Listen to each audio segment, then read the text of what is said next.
உலக சாதனை படைத்த 14 வயது வைபவ் சூரியவன்ஷி பாகிஸ்தான் வீரர் பாபரை முந்தி யூத் கிரிக்கெட் ரெக்கார்ட். இந்திய கிரிக்கெட்டின் அடுத்த நம்பிக்கை நட்சத்திரமாக உருவாகி வரும் பீகாரைச் சேர்ந்த இளம் வீரர் வைபவ் சூரியவன்ஷி ஒரு புதிய சாதனை செய்துள்ளார்.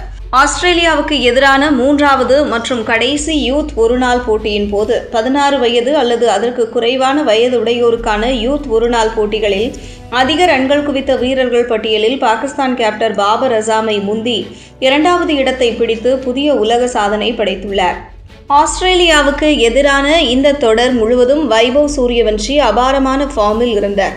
முதல் 2 போட்டிகளிலும் முறையே 38 மற்றும் 70 ரன்கள் குவித்து இந்திய அண்டர்-19 அணி தொடரை வெல்வதற்கு முக்கிய காரணமாக திகழ்ந்தார். பிரிஸ்பேனில் உள்ள இயன் ஹீலி ஓவல் மைதானத்தில் வெள்ளிக்கிழமை நடைபெற்ற 3வது போட்டியில் வைபவ் 16 ரன்கள் மட்டுமே எடுத்து ஆட்டமிழந்தார். இருப்பினும் இந்த 16 ரன்கள் அவரை இந்த புதிய உலக சாதனைக்கு அழைத்துச் சென்றது. இந்த போட்டியுடன் சேர்த்து வைபவ் சூரியவன்ஷி தனது 11 யூத் ஒருநாள் இன்னிங்ஸுகளில் 50.54 என்ற அசத்தலான சராசரியுடன் 556 ரன்களை குவித்துள்ளார்.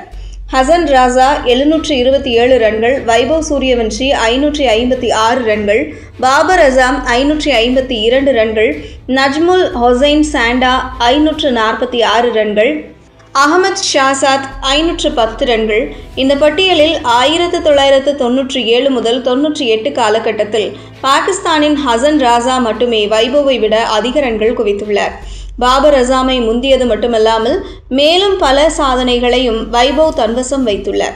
இந்த தொடரில் யூத் ஒருநாள் கிரிக்கெட் வரலாற்றில் அதிக சிக்சர்கள் அடித்த வீரர் என்ற உன்முக்த் சந்தின் நீண்டகால சாதனையையும் அவர் முறியடித்தார்.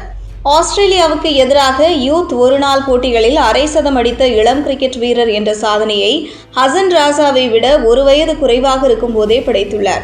தனது 14 வயது மற்றும் 181 நாட்களில் யூத் கிரிக்கெட் ஒருநாள் போட்டி வரலாற்றில் 4 அரை சதங்களை அடித்த இளம் வீரர் என்ற தனித்துவமான சாதனையையும் அவர் படைத்துள்ளார். இதற்கு முன்பு 16 வயதுக்குட்பட்டோருக்கான இந்திய யூத் ஒருநாள் போட்டிகளில் சர்ஃப்ராஸ் கான் அதிக ரன்கள் குவித்த வீரராக இருந்தார். வைபவின் இந்த தொடர்ச்சியான சாதனைகள் விரைவில் அவர் இந்திய அணியில் இணைவார் என்பதை கூறுவதாக அமைந்துள்ளது.